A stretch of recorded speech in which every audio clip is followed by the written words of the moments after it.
So I'm Jonathan Greaves. I'm the minister of Monmouth Baptist Church. I've been there for 20 years. We have about 50 members, and our church is set in the middle of the town.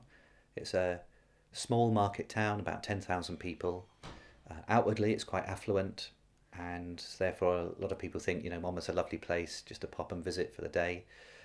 It has a lot of schools.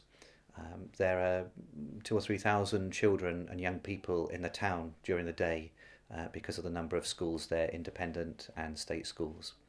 And there are the needy parts which are hidden behind the scenes and the leafy glades of Monmouth itself and its historic background.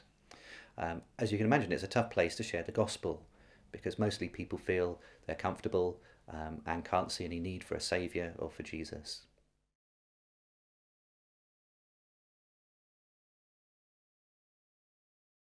We recently had a series of meetings, which I suppose most of people would call a mission. And instead of having a week of events, we spread it across 4 or 5 weeks. We had 8 different speakers, we cancelled our midweek meetings, and we encouraged the church to come along and hear the speakers and invite friends to come with them. Because it was held over that amount of time, we were able to target different interest groups.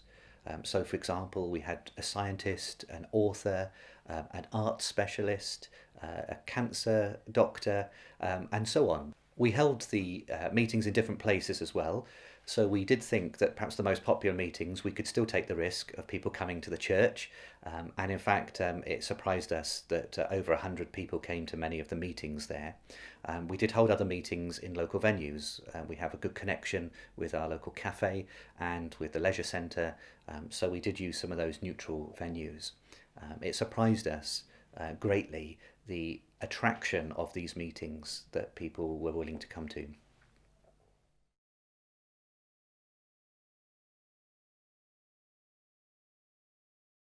So we connected the meeting itself with what we were doing on Sundays, so that following the meeting, not only could we invite them to a seeker course that would run at the end of the series, but on Sunday itself they could explore the subject a little more.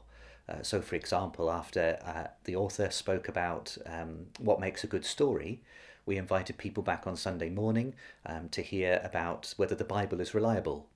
And on Sunday evening, we looked at a series of people who Jesus met. And that, was another connection with either the theme for that day. If we were near Valentine's Day, we had a woman looking for love or something like that. So there was always a connection afterwards that would help people realise there was something to follow up with if they wanted to.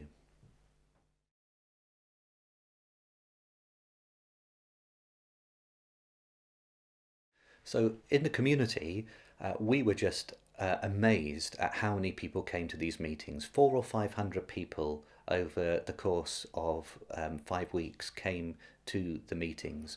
We had to take extra chairs to the cafe and set up a sound system because they were so popular.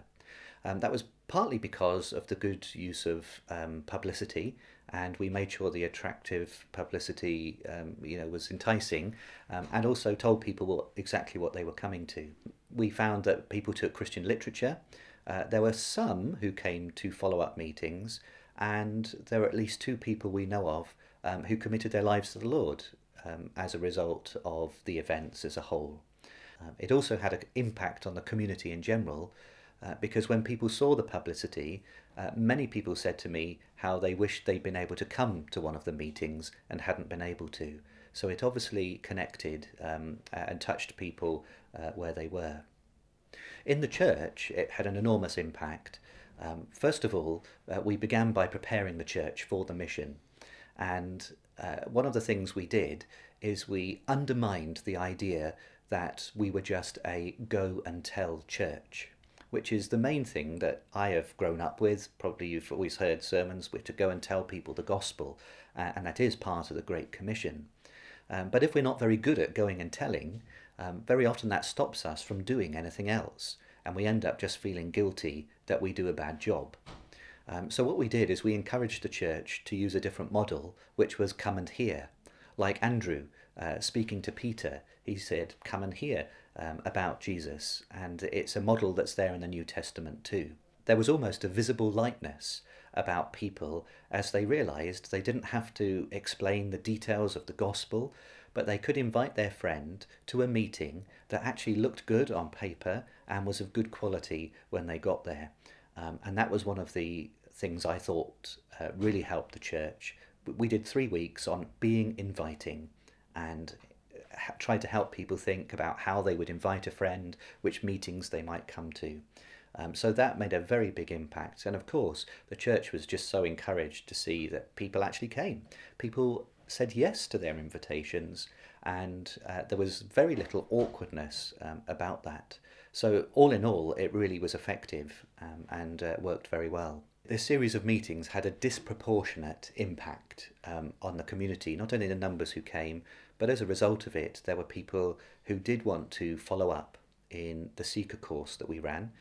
We used Christianity Explained, and it's a short course, and through it there were those who perhaps had backslidden and were coming back to the Lord. There were others who were exploring the faith really for the first time. And it was an excellent way, half a dozen to a dozen people came to the 2 courses that we ran simultaneously. And next year, we think it's a very big endeavour. It was a large project for a small church. So we thought that doing it as an annual thing was too much for us. So we're going to do a mini version with 2 or 3 speakers next spring, with the hope of repeating a bigger event again the following year.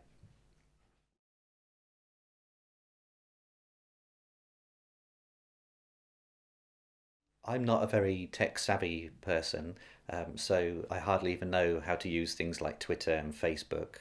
But one of the things we did work hard with was to do that.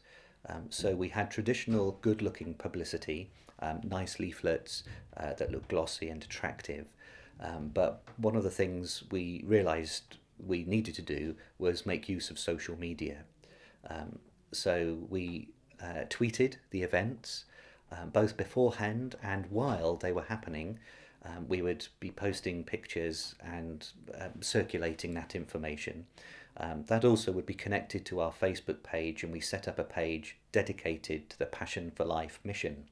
And we had all the advertising on there, the events were put up on there, and for some of the events we even paid for Facebook advertising. Which is a very simple way of putting those adverts in front of people, quite a wide area. Now, I'm not tech savvy, but I could manage that, and it seemed to be an effective thing. So the combination of friends inviting friends using literature or reposting Facebook posts and tweeting, we think that would have added to the number of people who actually saw the meetings happening. We also put an article in a newspaper, and we did advertise in our local newspaper the events week by week as they were taking place.